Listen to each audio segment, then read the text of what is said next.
Welcome back, ladies and gentlemen. We're about to kick off our next match where Alliance will be taking on Cloud9 for the second time. And this match could be the battle for second place. If Cloud9 wins, they will be 3-1 in the group and Alliance will be 1-3. So this scoreline would give Cloud9 a very good chance to advance to the quarterfinals on the assumption they can take down Kaboom as well. Let's talk about the matchup. Both of these teams going to look to set themselves up as best they can, but Alliance got some much needed confidence after taking down Kaboom yesterday. They're still 1-2 in the group. Freak. Yeah, Alliance came in with, I think, a lot of hype into this tournament. They are a phenomenally strong team. They proved that they are the best team in Europe through the qualifiers, but we're seeing some kind of strange individual misplays here. Nyph, his Zillion game wasn't super hot in the game they lost a little while ago. He had kind of an odd build, had no CDR, had no mana regen, was kind of strange. We keep seeing weird item builds come out. I know Crepo and I love to talk about this for people kind of buy weird things. But I know the skill is here in these guys. I know that they can be the strategically strong team, the individually strong team. They just need to show up as the team we watched all throughout the summer split. Yeah, and their opponents this game, it is Cloud9. They're 2-1. They dropped the ball yesterday to Naj and Shield. Crumbs, I feel like their head or their strategy wasn't necessarily in the right place against Naj and Shield. It didn't really work out. My big question mark for this matchup has to be High. You know, we saw him perform excellently against Alliance in the first game with the Syndra pick, but Naj and White put High into a champion that is just not beneficial for the team comp. You have Talon, and Talon is not going to set up the team comp, and he's not going to be able to split against Zed effectively. So as a shot call, you're kind of just like, oh, well, I got to play without really using my champion to the fullest that I can use it to help my team out. So I think that if Alliance with a redefined idea into their team comp and focusing their bans on High and putting on something that is not going to be a playmaker, he's not going to be able to affect the team, they should be doing pretty well. I actually disagree a little bit there. I think that what High did was fine. He went even in CS in lane, like 90-90. The biggest point why that game was lost there was just the bottom lane just wasn't up to par. 2v2, they didn't win the race for level 2 even though they tried. They didn't lane swap even though it would have been beneficial for all parties involved. And Cloud9 has just shown how good they are at lane swaps. And I think I just want to see Cloud9 lane swap again and show that just that intellect that Meteos has. Short final thoughts before we get to predictions, probably. I think Cloud9's going to fix their ban pick phase because they know High is going to be focused. So at this point, they get a chance to counter pick mid. So it's up to High to prove that his pool is bigger than what we've seen so far, and they can deal with Froggen's, ferocity. Well, let's see where you guys are putting your predictions. Freak, I want to know which side of the Atlantic are you siding with? Cloud9 or Alliance, and why? The best coast, the west coast of the Atlantic, the North American team, Cloud9 here. I think that the loss they had was a little bit uncharacteristic. Even though it was to a great team, I still think that they're normally much smarter in their decision-making, and as long as they don't hard engage with a late-game team comp 20 minutes in, they'll be good to go. Crumbs? I'm going to go with Alliance. I think that Alliance has a good idea as to what to do next after the teams get to know each other. So I'm really looking forward to this matchup. Now, I know that the next two predictions have already been locked in, but the Prophet has spoken. Prolly, who's winning this game and why? I'm actually the complete opposite of Crumbs. Not just because I'm choosing Cloud9, but because I think Cloud9 can adapt better than Alliance can. So after these games, I think they're going to be able to fix all their holes in their ship. And finally, Crepo? Yeah, I'm going to go with Cloud9 here. Not because I think they're by default the better team. I think a top-level Alliance at the height of their game can be better than Cloud9, but from what I've seen so far, they've been playing really well, and the last matchup just showed the disparity in terms of like intelligence when it comes to like macro strategy. I think Crumbs is 2 for 2 when he's gone against the rest of his analysts in correct predictions. Let's see if he makes it 3. Yeah, let's see. Let's see how you guys at home have been voting with the fan vote according to lolesports.com. It is much closer. 54% of the viewers are calling this one in favor of Cloud9. The players are just about ready, so we'll head over to our trio of casters for the next match. But first, Alliance's Shook talks about his growth from a solo queue player to being part of a pro team.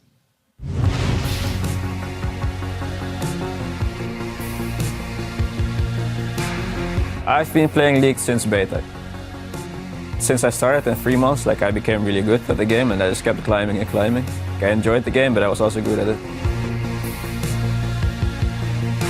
I was one of the top-rated junglers in solo queue. I was quite known in high-low, but it was both for my Lee Sin and for my attitude in game.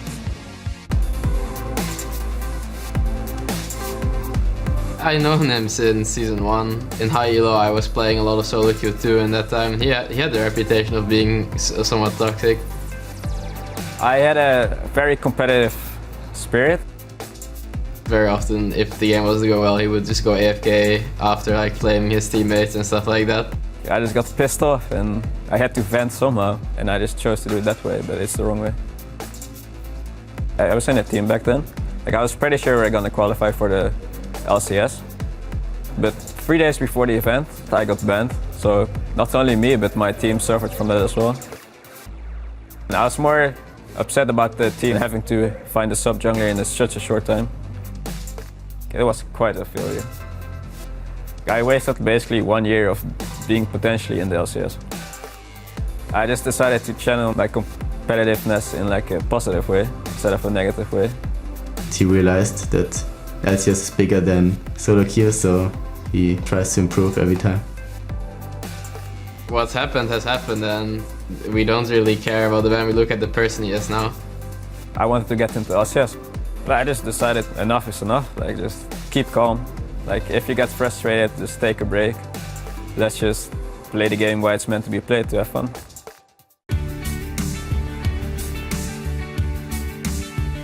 Ever since I saw people play Own Worlds, I just said I want to be there, so I'm gonna do everything I can. I think my expectations of me were pretty high, so when Alliance wasn't really doing that well in the beginning, like, I felt pretty bad because I knew we were capable of like beating everyone. I think here in Europe, he's just so much better than the other channelers. So he's looking forward to play against better people who can actually challenge him. And he really wants to show that he's the best.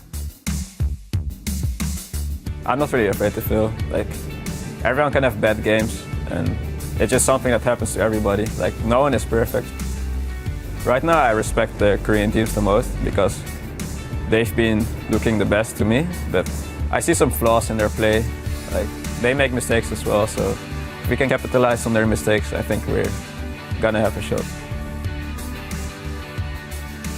Despite the rough path, from amateur to #1 in LCS, I feel like that's quite an accomplishment. I'm glad I'm in Alliance, and I'm looking forward to what the future brings me. Really great to see how Shook just basically turned his entire career around. Yeah, and something that needs to be done as well if he wants to play in the LCS. So they still need to win this game, though.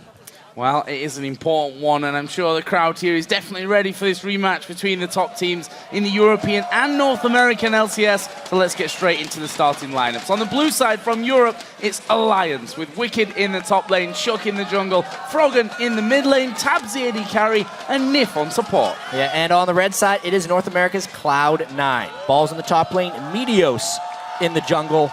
A lot of eyes on High in the mid lane as well, with Sneaky and LemonNation. And LemonNation's Notebook on support. And we can't put it by Alliance that they just saw their compadres fall farther in their group. Pressure on Europe to really perform now. Yeah, no doubt about that. I mean, SK, of course, already sent home. Yeah. Not looking good for Fnatic. I think Alliance, you know, coming in as the #1 seed from Europe, they're big hopes on them, but Cloud9 is a very scary opponent at this stage. Already beat them once and convincingly. Yeah, and since we're all still kind of recovering from the last game, it's hard to wrap our heads around the fact that this game is just as important, right? If Cloud9 wins this game, they will need to defeat Kaboom to basically guarantee their way out of groups, whereas if Alliance wins this game, they're setting themselves up on a collision course for a tiebreaker with Cloud9 for that next spot. It's just as important as far as losing, dropping out of everything, and winning and still having a chance. So where are the big picks then? What do we see here? We heard a lot there from Shook and how he really wants to test himself against some of the best junglers in the world. Will we be seeing a bit of jungle focus in this game? For me, Shook, you know, we've been seeing that he has been practicing a couple of different things from Korean solo queue. And the fact is, he had a ropey start to Worlds. And the thing that I need to track the most here is Cloud9 on red side. They feel like their pick and ban, especially in this World Championship, is almost weaker on red side in comparison to their blue side than it has been in a really long time. The fact that Alliance now has the freedom to ban out the Syndra and the Rumble really puts a dent into Cloud9's overall strategy. I'm actually very surprised right now that the Zillion and the Maokai are both kind of going through. The last ban for Cloud9 probably has to be Alistar. The top lane has usually been getting the last ban, figuring out how to knock them down just a little bit. If they get the Rumble, it's been focused, so That's out of there right away. Balls will not have a chance to play that because of his beautiful record on that champion. Maokai from Alliance. Now Cloud9 to answer. And Maokai has been something we've been curious about the blue team banning, and they're letting Alistair through. Wow. All right, there's a few things to say about this. Call me a liar. It's surprising, but Cloud9 definitely does their research. They kind of trade the Alistair pick for the Zilean as one, and two, Wickd did not have a good showing on Alistair in the European playoffs. He had some very lackluster games. Balls is a talented Mundo player who can split lanes with Alistair, but yeah, when we see Alistair go through, he's usually a force. I'd agree with you in saying that Wickd wasn't exactly a superstar Alistair player that we saw from him. However, he does have a 100% record with Alistair. They still won the games. 4-0, yeah, exactly. And whilst his individual performance may have been needing some touch-ups, you know, he's put a lot of work in. We were talking to Alliance and they said, Wickd has really stepped it up this time, you know. After his performance where he openly said himself, I played terribly at playoffs. I need to step up for Worlds. And he's done that if you look at the hours he's put in practice. The question is, can he deliver in a big game like this? Looks now for Alliance, and I'm interested to see what comes out in the jungle because Kha'Zix has been banned. Lee's been banned. He's going to pick Rammus. All right. Wow. Awesome. Did it. So, I should have pointed this out earlier, but I pointed out in the first Alliance versus Cloud9 game. Cloud9 targeted Shook with bans. They took away his Lee Sin and Kha'Zix, and I said he may break out Rammus if his two main junglers are banned. In the first game, he picked Ilyas, did 3% of his team's damage, did not complete a big item, and had a horrible game. Rammus is his most played champion in Korean solo queue by a wide margin. 30 games, the next closest is 10. He goes Sightstone and Spirit of the Ancient Golem with Moby Boots home guards and ganks straight through the lanes. Just had a call from Season 1 and they want their lineup back. Alliance going with a pretty old school set of champions here. Of course now back in the, I don't know if we can say it, Rammus specifically is, you know, back in favor. Certainly for Shook he is, and he's been one of the junglers that has changed things around this year. Played a load of Riven mid-season in the summer split. Yeah. For Cloud9 though, let's focus on theirs because they got the Zilean Lucian from the first two picks. They take Ryze and Jarvan for their third and fourth. They're interesting lock-ins. We can see why the Syndra and whatnot going out. Shook wanting an easy path. Also doesn't want to ride an equalizer right into the fight. But Meteos says if that's going to happen, I want to single you out with the Cataclysm. So the Jarvan gets bucked up for him. Not something very played by him, and actually not during the regular season at all. And there's also not much sadder than a Rammus going about 500 miles an hour getting stopped by Rune Prison. Yep, that Ryze and then get a bunch of damage jumped down on him. And slowed by Zilean if you can get out of it. He's going to have to be really creative with the way he initiates here.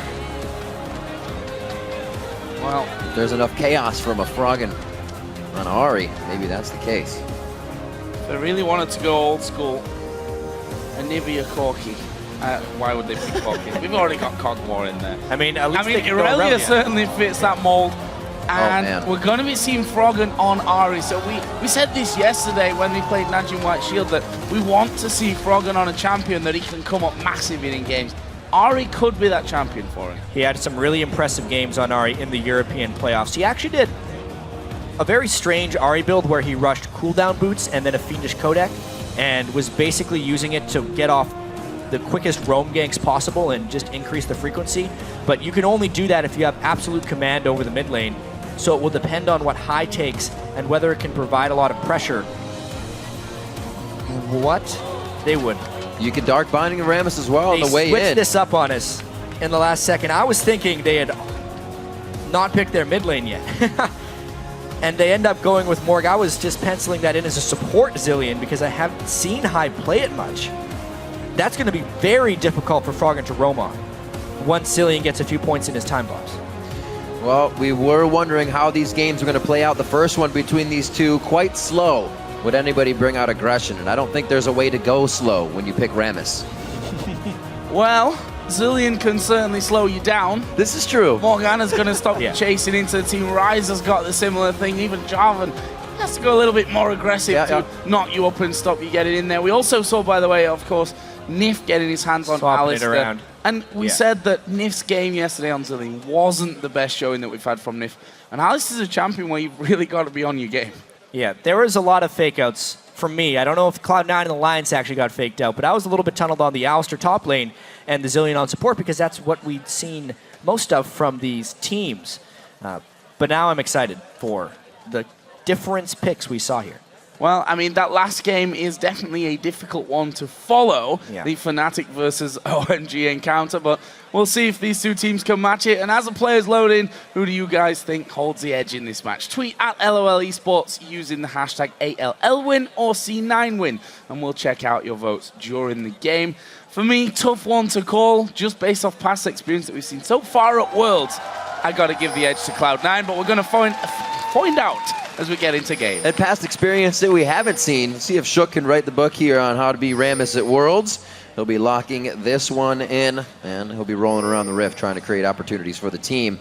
How will Cloud9 get in on this? Does the warding change kind of when you're playing against a Rammus? I think so. Warding deeper, you have to be safe? I think you have to ward a Rammus once he gets his mobility boots, more like you would ward a Rengar, because he's going to be coming straight up the lane, most likely, instead of through the river. Also, Rammus is so popular in solo queue, oftentimes because he can go through wards and you still don't have the time to react. He's so fast once he gets those mobility boots with his power ball that even if he goes through a ward, you may not be able to retreat in time. A lot of that will have to do with his lane follow-up as well, with which Alliance has built a lot. You can see Wickd in the top lane on Aurelia has been maxing his Equilibrium Strike. You chain a stun as Rammus flies through ward, he will make it to you. Or in the bottom lane with Nyph on Alistar. Same thing with the Headbutt Pulverize. Some very hard ganks to stop. We saw Meteos getting calibrated a bit there. Flag toss a bit short. Next one should be good. Like we said, Jarvan really wasn't his forte throughout the season, so we get warmed up a little bit here in the beginning. Everybody giving each other quite a bit of respect to start this off, and the line of scrimmage is the river. Already wards down in that bottom lane though, and Cloud9 got themselves inside the brush, so we'll see what they actually go for here, whether they're just going to hang around inside of that top side and hope that Alliance move in there. Of course, the Pulverize can be a bit of a problem in these early stages, but Dark Binding may be a good counter to that one, as Meteos here will be starting off by the blue, and Rammus for Shook. First time that we're going to be seeing Rammus coming out.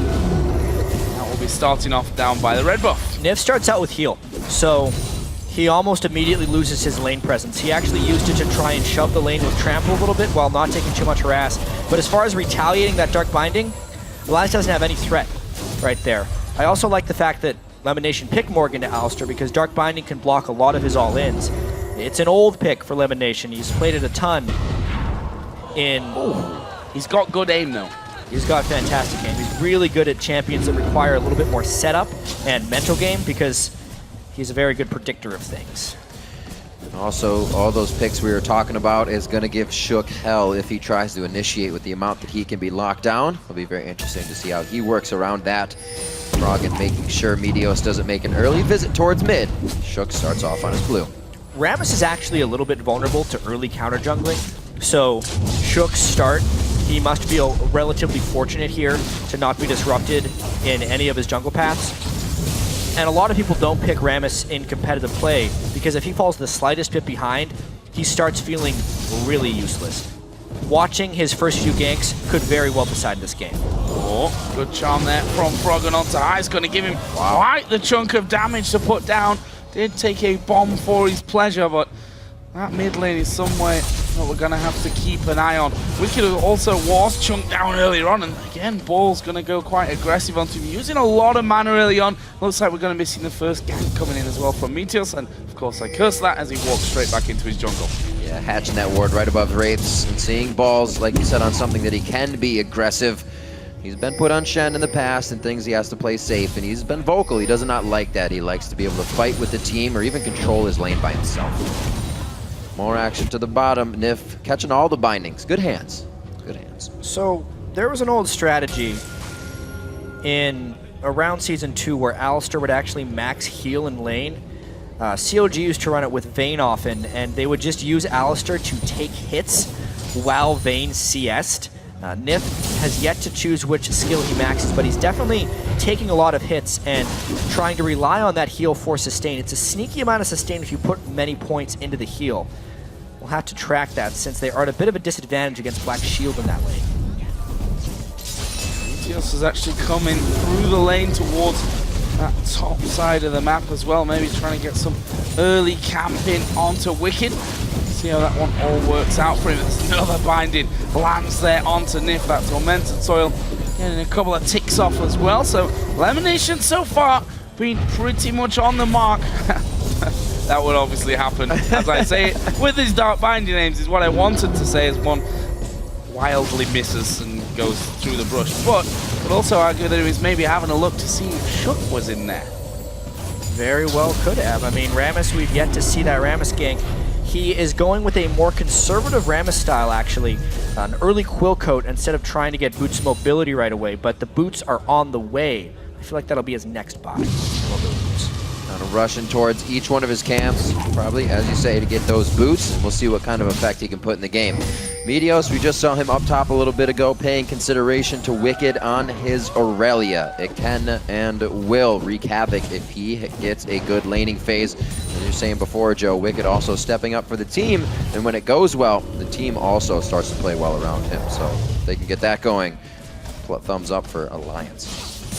And they need it. They need Wickd to go big. They need Froggen to go big. I mean, Shook's playing Rammus in pretty much the game that decides if you go any further in the world. I really want to see the effectiveness of that Rammus as well.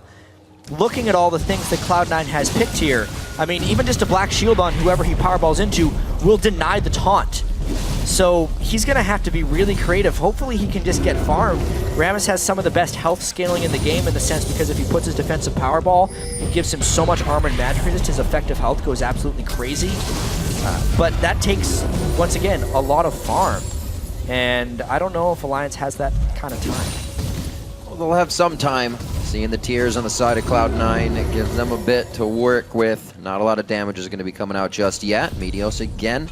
Consideration towards the top lane, and Wickd, he's not liking the situation. He's going to go ahead and hug turret because he's got a real nice push on this wave. And this is kind of an old version of how to beat CLGEU, you know? Camp that top lane, catch Wickd out of position while he's playing his Aurelia. That's what teams did to try and take down the old CLG team, and honestly, why not? I mean, it worked back then. I feel that Wickd, you know, he's going to be ready for something like that. He's playing this one very safe as Froggen just flashes a charm by height, and again, gets the bomb back on his head.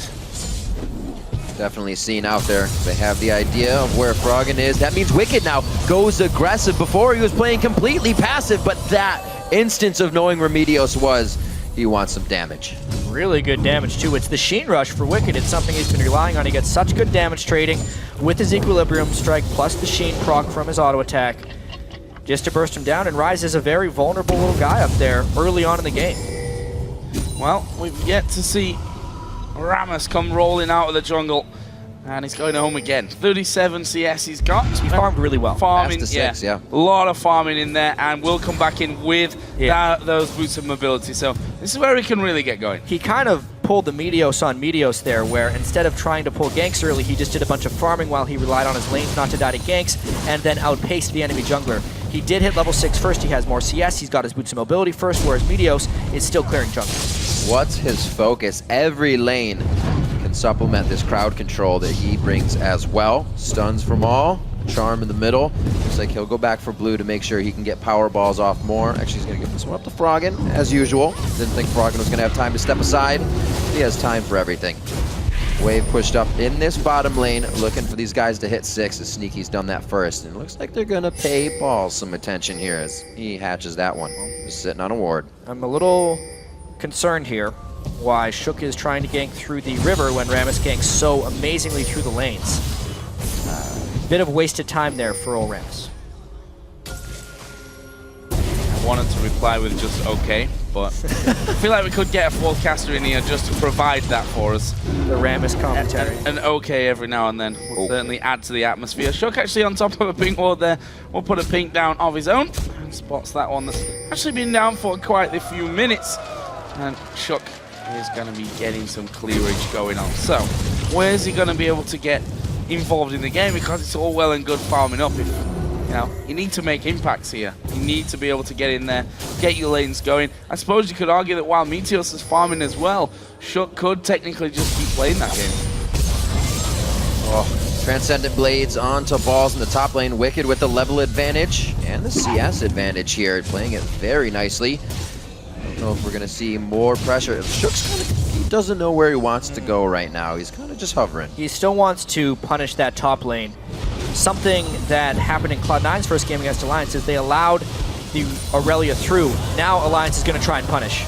Uh-oh. Yeah, I'm not sure that Ball's actually meant to put down the stun on towards Wickd there. Shook comes rolling on through. First gank results in a first blood, but Shook might be in a little bit of trouble. Going to be chased here by Meteos. High is actually coming around as well. Going to get the speed up. There is the bomb coming down. I think that's enough. Yeah, the auto attack will help, and High is going to take down Shook.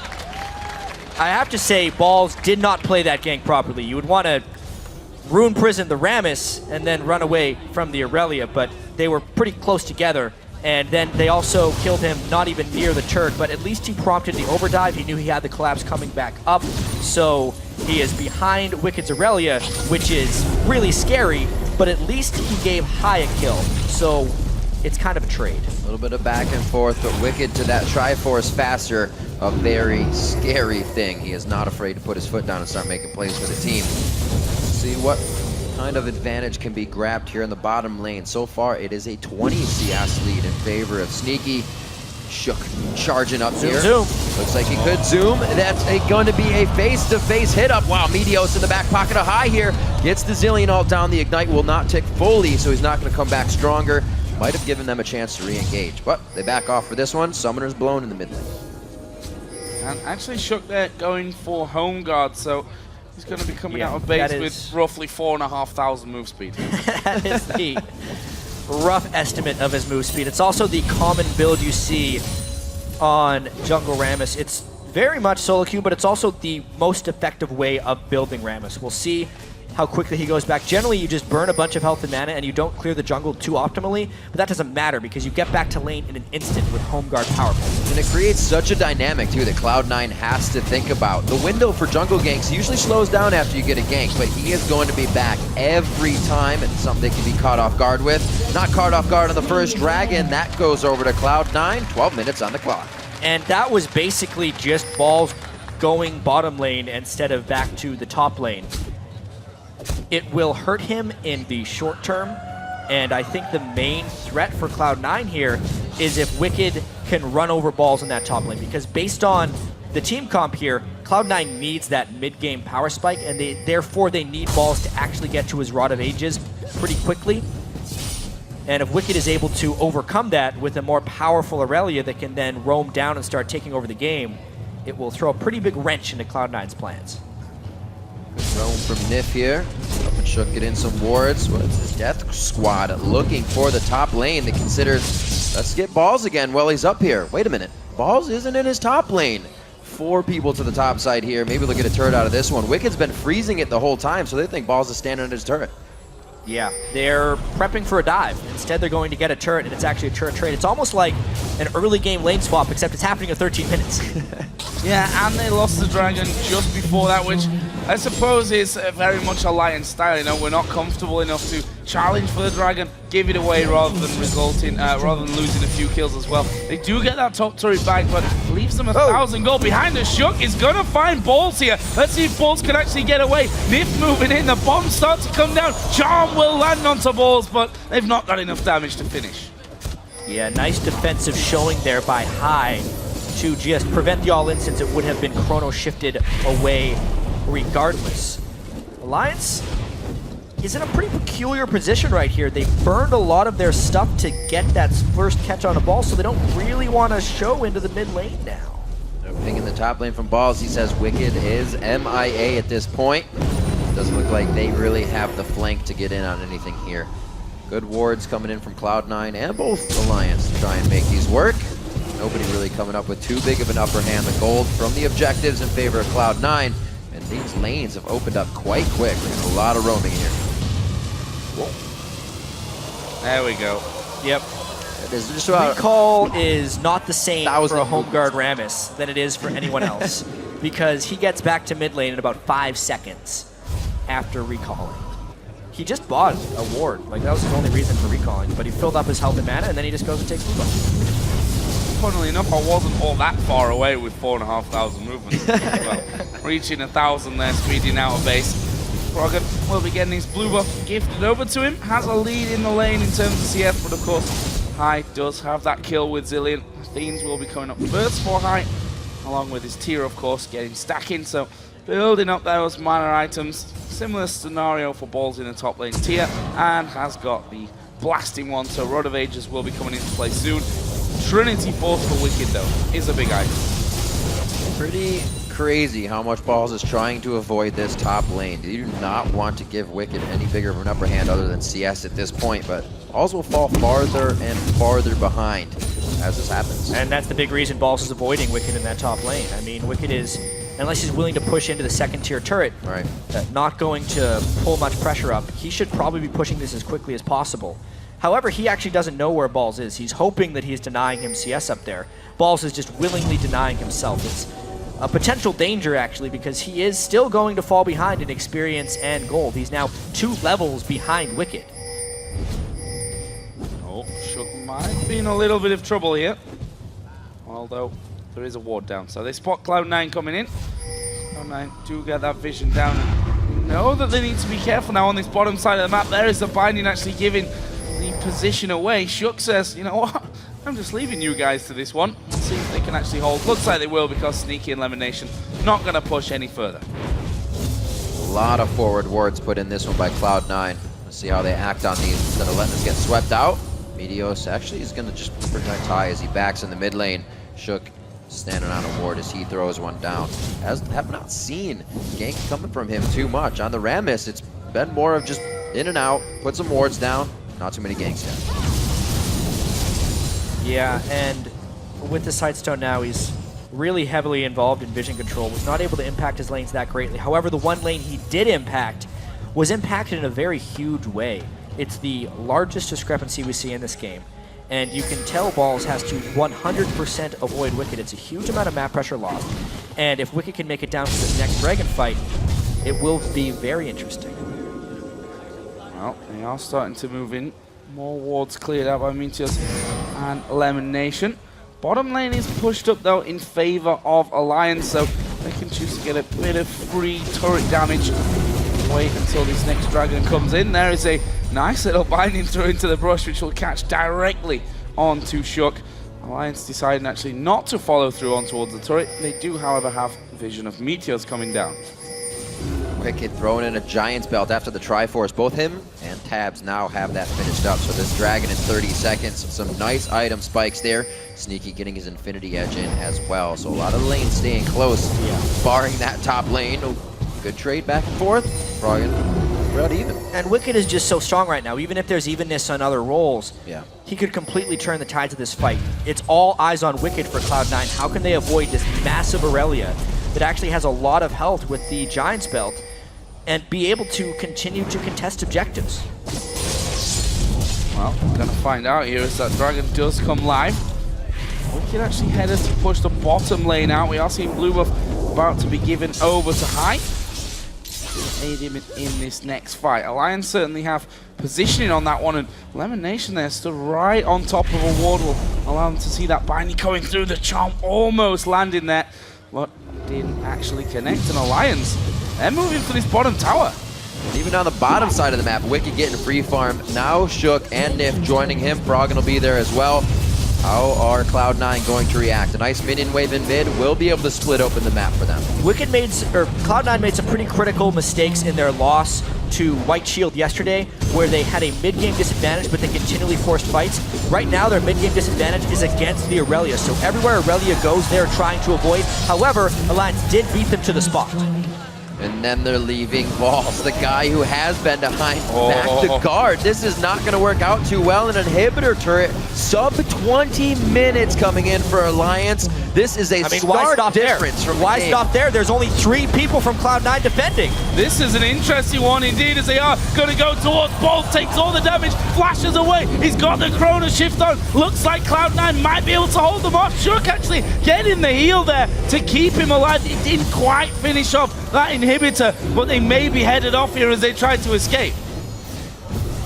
Hopefully buying some more time for themselves. Froggen flashing already with the Spirit Rush down. That's 1 to 2 lockdowns. They could be cleaning this one up now. That's going to be Sneaky picking one up. No. Oh, yes, he does. He does grab one. Transcendent Blades coming off from the side here from Wickd.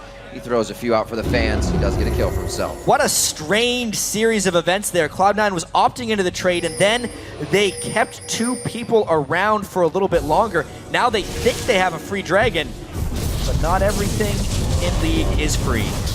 No. Big grouping.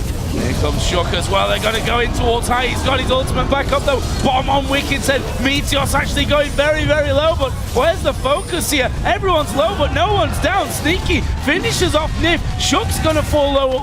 Will be able to roll away. Wickd went super low as well. And you have to feel that Alliance could have done better with that scenario. Something you have to keep in mind when you're running Alistar and Rammus is it is an incredibly low damage combo. So that's why that fight didn't go this way. We'll take a look at this fight once again though. Black Shield, super critical. Shook was trying to flash for the taunt, could not get it there. And honestly, Chrono Shift against a low damage team is remarkably efficient. Despite it being a 3v4, they could actually hold off Alliance. Alliance put a lot of investment into the inhibitor turrets, which is one of the reasons they didn't win that fight as well. Obviously the collapse here, Froggen flashed away early. Meteos ulted on for the secure. He had to flash out of his own creation because he was going to take too much damage, and Cloud9 was able to pick up a few kills. If they aren't punished for that open inhibitor, it was a great trade for Cloud9. Alliance is going to continue to trade turrets though, and it may be a bit too much to bear for Cloud9. A bit too much indeed. You see LemonNation saying we need more damage. Needlessly large rod after his Sightstone as well. They are trying to be able to put out the power in these fights that alone Wickd is pretty much bringing right now, and the rest of the team is just going to scale up later. Tabzz waiting to get to that point. These guys are going to be ferocious come another 10 minutes. Cloud9 really does not have an answer just yet. Lots of pink wards. That's really all they got to defend with. Yeah, but 6 turrets means their map pressure is slim to nil. Cloud9 with the Zillion wants to accelerate this game, but at the moment, because they are down 6 turrets, they're pushed into a different mindset. Meteos is caught. And he's dead. Tabzz will pick up that kill, and a nice little bait using that pink ward to try and lure them in. Cloud9 thinking, okay, we can get rid of that ward. Actually, there is High going to get caught out. They leave him up here. Wickd's going to keep chasing him down. There is Rammus rolling on forward. Decides not to go too far, though. And that was just a nice catch by Alliance. It's what they're going to continue to try and do, ward control in the jungle of Cloud9 and get the small pickoffs. They're very careful about that Chrono Shift from High, and LemonNation is also being very careful about his Black Shield placement. Eagle Eye Dark Bindings to come out, saving his life there along with a Black Shield.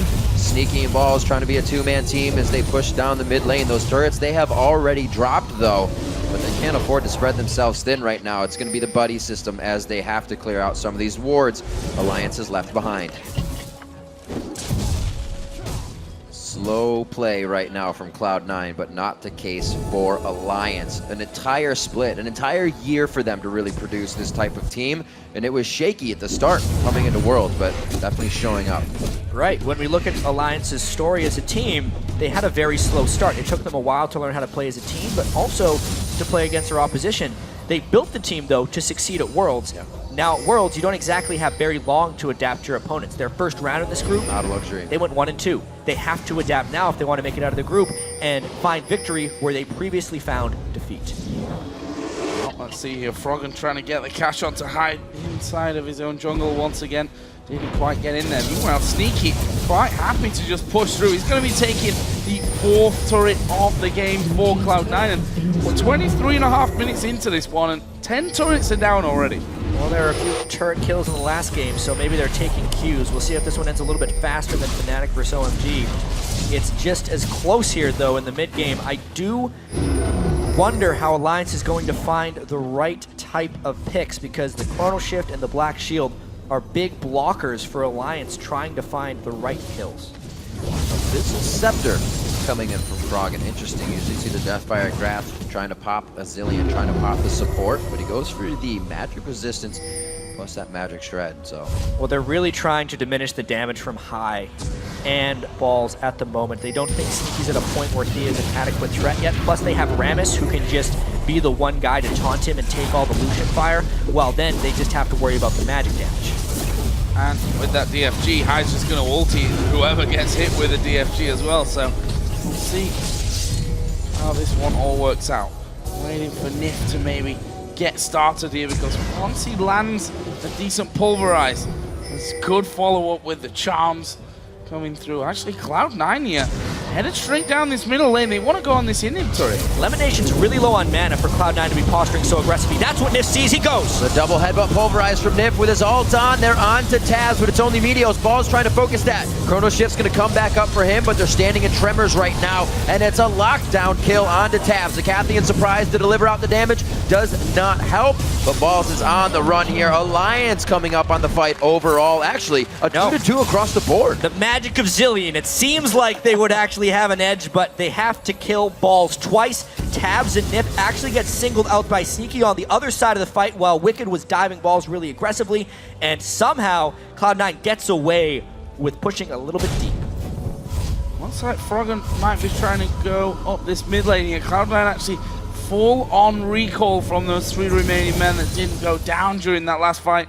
For Froggen though, it was just a case of clearing out on that middle lane. So let's watch this one again. Started off with Alliance getting bound up there by LemonNation. Yeah, obviously though, Nyph is a little bit too strong to focus, and Wickd, sorry I was wrong, was looking at Sneaky but then decided to kill high. I'm trying to figure out exactly what happened to Kog'Maw. Meteos just killed him, straight up, and then Nyph's ultimate ran out, so Sneaky was able to get the secure there. A very spread out and somewhat chaotic fight, which we will probably see a fair bit of, considering all the single target damage on Alliance. They will need fights to be a little bit spread out to avoid dying to what will be a lot of AoE from Cloud9.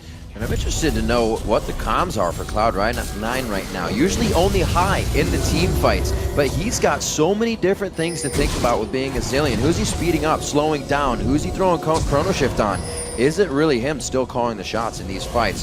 5 pick wards down the line as Cloud9 is trying to stave off the push that Cloud9, or Alliance, just looking at what's on the screen and saying it, Alliance is pushing down. And we'll see if they can do that. Well, if there's one thing I always want out of a Zillion who's on my team, Riv, it's someone who's willing to say, I got you. And since I speak so much on communication and the team has so much trust in him, it makes sense that he will be able to deliver those ultimates on the right targets to prompt aggression. But it's still going to be difficult with all those charms flying around. Alliance again pushing up that bottom wave because an open inhibitor. Cloud9 doesn't have vision control over this dragon. It's real dangerous. Whoa! Meteos going right between them here. LemonNation going to get taunted in, but who are they going to go for? Wickd diving in the back. It's a good ultimate from LemonNation, and the Cullen is going to go through them. Ball's got the ultimate on him from Zillion. LemonNation still alive here. Finally a flash in from Tabzz. They've managed to lock up Balls, but he gets the kill onto Froggen. Shook will actually go down as well. Balls are still going. Are you kidding me? And the bomb will get another one. Triple kill for Tabzz on the other side, though. It's a 4 for 4. How? Miraculously is the only word I can say right there. Alliance's low damage as a team really cost them there because the revived Balls cleaned up and they were never quite able to finish off high despite Where did this go? Meteos burning everything for vision. The fight starts, obviously, and now Cloud9 gets a decent amount of AoE down, but really, they were caught with their pants down when they checked this spot right here. Meteos dies pretty much without doing anything. Obviously, Tabzz is wrecking face in the back of the fight, but he's the only one really able to wreck a large amount of face. Froggen gets killed by the Balls that he revives, and then it's just a comedy of no damage right here. Rammus, Alistair, they can't do anything. Tabzz isn't at range yet until the last hit, and Rise plus Zillion take out a bunch. Balls has been the focus of that Chrono Shift just about every single time. You can see him bringing out a blue elixir for this one. Cloud9's definitely want to get back to the fight. The teleport into the Death Rush. Culling coming out from Sneaky. Meteos missing the flag and drag on that one, and that is the re-engage. A nice orb of deception through the whole team from Froggen, but he's locked up right now. Can't deliver any more damage. They pick up 1. They pick up 2. They're on the Balls now with the headbutt pulverize, and they are going to get 4 kills for themselves. They're not going to lose any this time, though. Finally, Alliance finds the fight they needed, and it's because they continually pushed the envelope. At that point, Meteos could not find the right engage. The triple kill that Tabzz pulled off in that last fight gave him some powerful items, and they really just, that time, used the power of Wickd for a fight victory. Shook wanted some help. They're going for Baron. Speeding on again out of the base, and High just going to recall here, spend up what he's got, heal back up, but Alliance are going to pick up the Baron. And a crazy little fight, and this time they did it right. They waited for the chrono shift to come down, stepped back and said, okay, let that run out, and then we can fight him once again. Yeah, now with the Baron, they may be able to go and get the Dragon. They're just going to keep the pedal to the metal here. They were criticized heavily for not being able to capitalize on an advantage against White Shield, and also the entire game against Cloud9 because they had a slight disadvantage. Let's see if they keep pushing the envelope here. Wickd, though, in the wrong lane without teleport. Cloud9 might be able to take a Dragon, but it will cost them turrets. Cost them turrets indeed. They're getting everything that puts gold in their pocket, but gold items are not working. We see the Zhonya's up for LemonNation now, providing a little bit of help in the last fight, but with all those things being down, like you said, Joe, the chrono shift, that Zhonya's down. Those are the things Cloud9 needs to win these fights all the time. Alliance just being ahead makes it that much easier. See this again. Yeah, it was just a really poor engage by Cloud9 and a great disengage by Alliance. Meteos uses this flag combo for nothing, and Balls teleports in to a disengaged Alliance. At this point, LemonNation's like, fine, I'll do it, but the rest of the team had already used all of their initial initiation. He gets a stun off, there's no follow-up. In the back line is a whole bunch of pressure from Alliance, what is becoming a very strong tank line of Wickd plus Shook, Aurelia, and Rammus is a little bit too much to deal with for Cloud9. Sneaky can't clear out those champions just because of base stats, and they've stacked enough MR that the Balls, Rise, and the high Zillion can't get it done.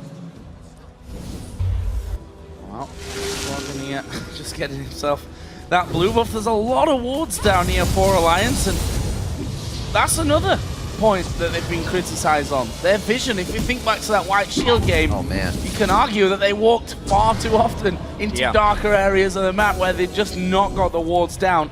Cost them the game in the end, but this time looking to not make that same mistake twice.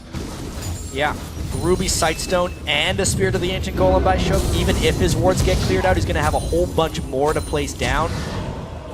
Ward clearing has been better this game for Alliance as well. You can see pink wards already down on the map, but pink wards still in their inventory, something that the best teams so far at the World Championship have kind of been doing. Alliance was actually second worst in the group as far as wards killed going into this game. I expect they're going to move up a little bit in the rankings after this one. Yeah, just a tad. It'll be interesting to see those stats at the end of this one, which might be quite soon with the ferocity Alliance has put into this game. We will see High getting caught up there. May not have time. Even chrono shift. He wishes he could turn back time on that one. The inhibitor is going to be locked down here for Alliance. 32 minutes, and they are pressuring the base quite hard of Cloud9. Cloud9 so reliant on Black Shield and reaction time, but with cooldown boots, once Shook gets that flash taunt, it's 2.5 seconds of not being able to cast that chrono shift, and they burst him down faster. Second inhibitor going to be pressure. There's Froggen moving in. The charm did in fact go wide there, but Alliance come into the base with that Baron buff on, get 2 inhibitors down. Now they're just going to go straight to that top lane and start pushing that one through. You know, Alliance's composition here, they're quite happy to go under the towers, and they can blast you from range, especially when you've got the likes of Cogmore in there. It's definitely a change. Speaking with Cloud9 and watching their games, it was slow, slow, slow. Even against Kaboom, they said, we didn't want to make mistakes. Nothing silly, we'll play it slow. Alliance is attacking that right now, and the slow is not working for Cloud9. No, Cloud9 is out of time as well. They didn't necessarily want to play this game slow. That's why we saw so many mid-game skirmishes. Yeah. And just flat-out giant team fights, too. But they lost the fights. Alliance was the victor, and they, with 2 inhibitors down now, are in prime position to end this game in the next few minutes. Let's take a look at this last flash taunt. It's just something High didn't expect. Well, blam. Very last edge of that taunt. And yeah, there's nothing High could do since the Black Shield was actually on LemonNation instead of High. And not quick enough to get the chrono shift onto himself there either. I mean, there was a split second where he wasn't locked up there, but at the same time, you don't want to just use a chrono shift as soon as someone flashes on you. You need to use it right before someone dies. High can't be in the front line. Obviously, hindsight is 20/20, but Shook had the faster fingers there. So Alliance finally got this wave pushed up on the top side of the map. Shook actually just going to walk on straight into that minion wave, and actually should get behind or away from his minions there to stop that bomb just wiping out that entire wave. without that, I think Alliance still going to be playing this one cautiously. And I will say, just a great job of Alliance to stack magic resistance. They've been playing these fights perfectly, almost ignoring the magic damage threats because of their items and being able to get sneaky in positions where he can't deal that much damage. It's worked wonderfully. Wow. That graph really telling the story of this game. Very, very close most of the time. Being in Cloud9's favor as well, that gold lead, but big swing coming in for Alliance as Nyph just threading those super minions up through the middle lane. They've actually got super minions going on to the Nexus turrets. They might have to give this one up. Wickd with the Guardian Angel, not afraid to go in on this one. Nice Soul Shackle from Lemon with the Zanya's down, but he will follow quickly going down. Meteos is going to be the next one hit up. Could this be game already? The minion waves are hugely pouring in for Alliance right now. They could look to seal the deal. Ball's one of the last ones standing. Sneaky on the outside is just charmed right in, and it was a beauty. One more shot coming in from Tabzz, does not take down high, and it looks like they are ready to seal the deal. Well, the minions are already killing it for them. Their first Nexus turret went down without any problem, and Alliance gonna go for one last kill here onto high to give them the ace, and will be able to finish off the game, tying them one apiece now with Cloud9, which means this group could be going tiebreakers. Wide open. It was a very impressive performance there by Alliance. They played crisply, and they also played quick. All things that were lacking from their defeats thus far in the group stage. Smart itemization, they worked around the pick and ban well with some unconventional things getting through. They capitalized on the Alistair, they withstood the Zillion, and they came out victorious. And cut completely in half, a 35-minute game instead of a 70-minute one. Much more definitive here, coming out from Alliance. And wow, Shook bringing out the Rammus, getting in the heads of Cloud9 as much as they could. And it seems like, as Cloud9 said, they were a bit shaky coming into these pick bans. They wanted to be stronger. With Meteos going on to Jarvan, it did not seem like the engagements they wanted when they wanted the fights. No, and that's the thing. If you put a lot of focus in bans onto Shook, you take away Kha'Zix, you take away Lee Sin. With those, especially the Kha'Zix, do you also hinder yourself? Exactly. It's a good question. Meteos hasn't played much Jarvan in competitive play. It wasn't a terrible pick or a bad pick by any means, but he did not find good initiations with Jarvan, that's for sure. And Shook did find good initiations in tandem with Wickd, who, by the way, went off. That's a big thing that I think will change in the rest of these group matchups. It's his best champion by a mile, it seems like. Obviously, Ryze has been banned against him. He has a lot of faith in his own Ryze, or it's been picked away. But maybe targeting Shook isn't the right option. No, and Cloud9 also had a lot of faith in that Aurelia as well. Not good faith, they were afraid of it. Ball's just leaving the top lane saying, I died once, I don't want to go back there. That's going to be a huge crutch for us, and it actually was in the end still. And as we talked about after this game, this does some crazy things to the group. Right. They're both 2-2 now, with games against Najin White Shield and Kaboom left. Since they are tied in their own head-to-head, they may not even get a tiebreak. If one of them beats Kaboom and Najin White Shield, which Alliance was very close to doing, they would just jump out of the group by themselves. I'm very excited for the next day and a half. Well, it also sets up Kaboom to, whilst not many people are expecting them now to pull off a thorn big in the side. streak, yeah, they could spoil worlds for either one of these teams if they're able to pull off a bit of a shock victory. I can't wait for that to happen if it does, because it's been a rather ridiculous day so far. We had the Fnatic 70. We've only had 2 games, Jack. Game. It feels like 3. There were enough inhibitors killed in that first game to warrant a whole day of matches, it feels like.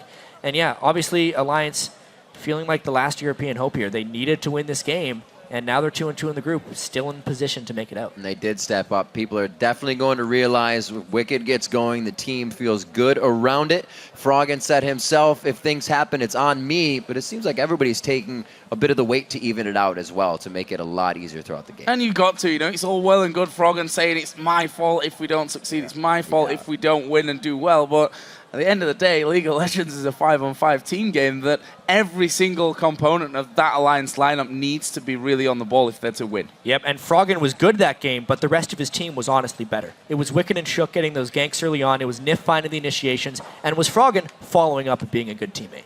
Well, as the teams keep fighting for those spots in the quarterfinals, don't forget to keep sending us your favorite players to us on Twitter at LOL Esports, along with the hashtag World's Big Plays. For now, though, we're going to send it to Shox, who's standing by with one of the winning players from Alliance.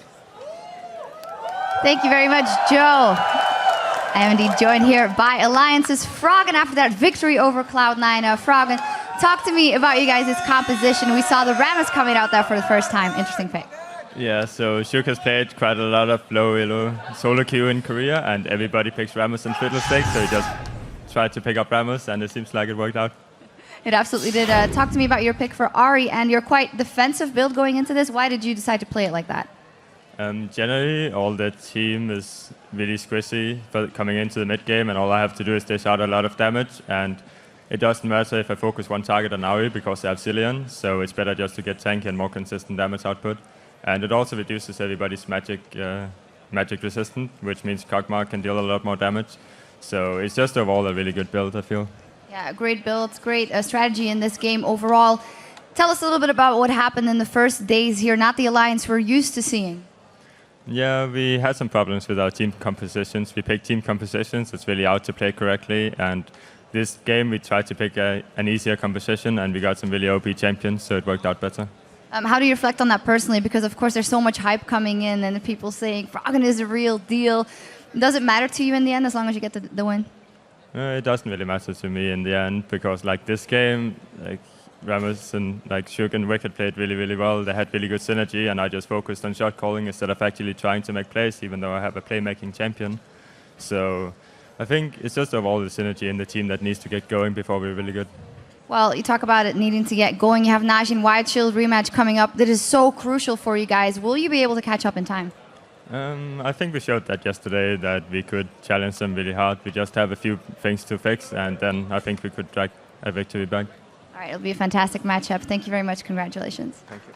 All right, and we're going to break down that game further at the analyst desk, and I'm sure our guys have a lot to say about it. Thank you very much, Shox. Yes, we do have a lot to say, but first I just want to say 2 for 2 on the day. Crumbs goes against the rest of the analyst desk. That's right. Both predictions and gets them both correct. I'm so happy I'm wrong. Yeah. I'm glad you're wrong too. Just for what it's worth, but it's worth pointing out. Crumbs I'm glad I'm right.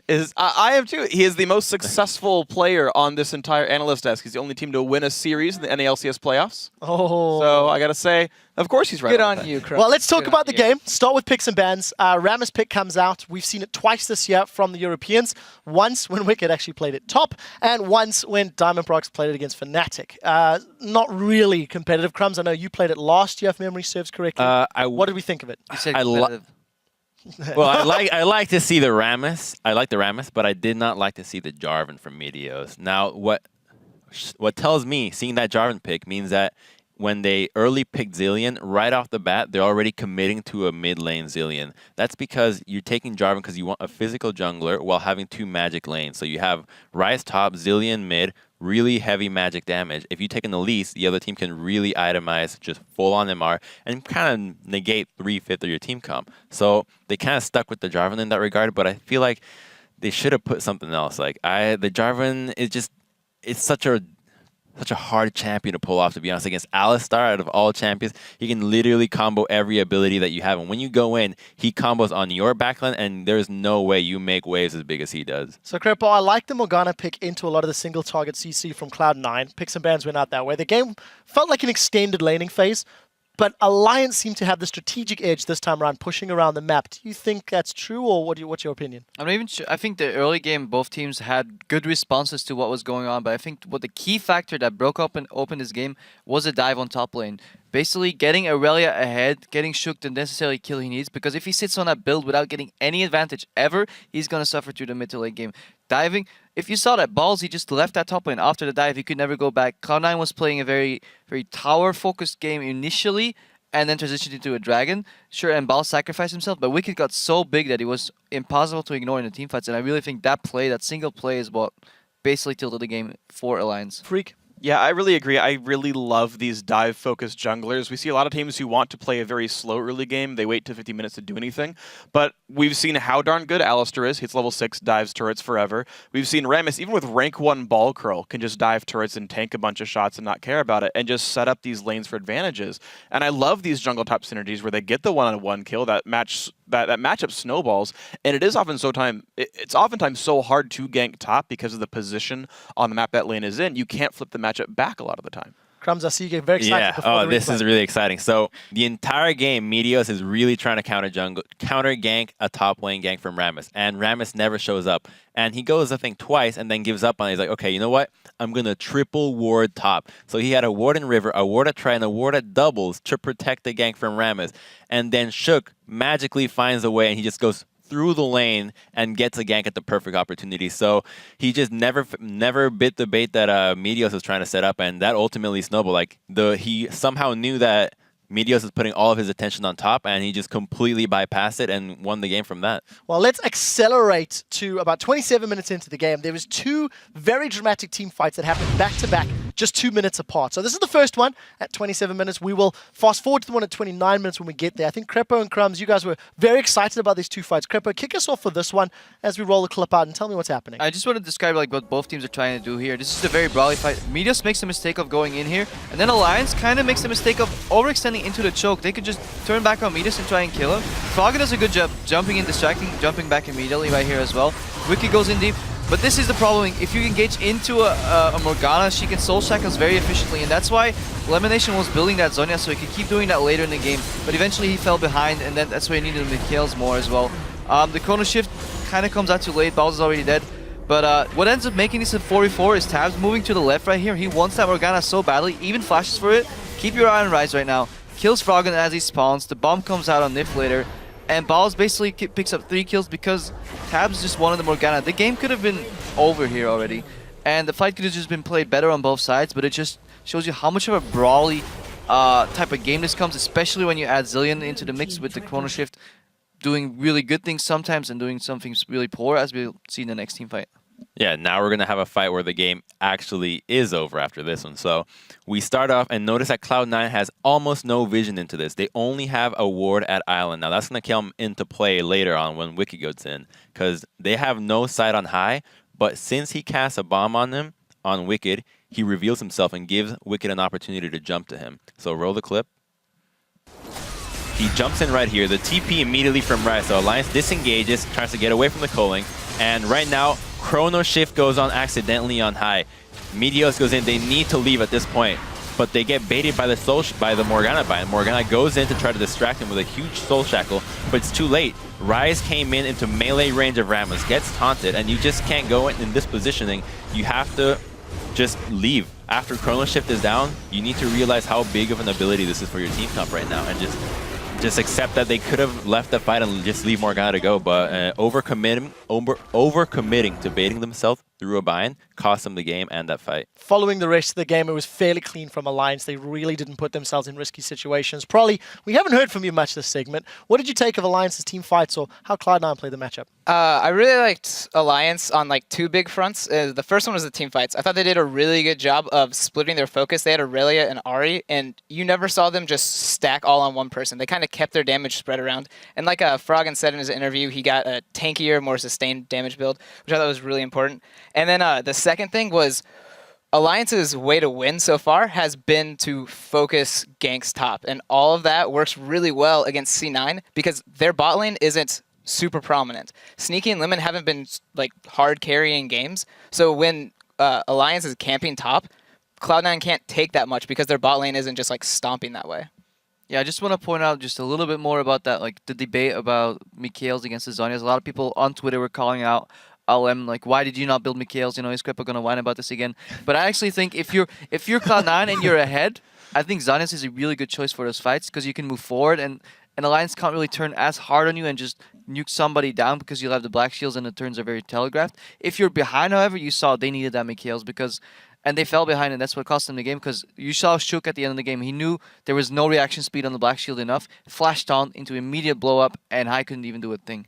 Yep, definitely the case. So Alliance keep their playoff chances alive. With that win, they are now 2-2. They also make Cloud9 2-2. This is making the group of life, as it were, or whatever it is, a little more interesting. All right, guys, we're going to step away for a moment, and when we come back, it is another cross-regional LCS clash as North America's LMQ takes on Europe's Fnatic.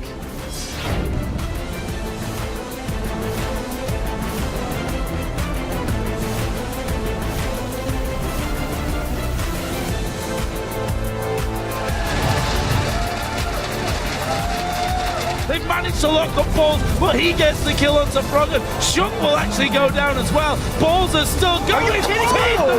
Can't deliver any more damage. They pick up one. They pick up two. They're on the Balls now with the Pedva pulverized. The minion waves are hugely pouring in for Alliance right now. They could look to seal the deal. Balls one of the last ones standing. Sneaky on the outside.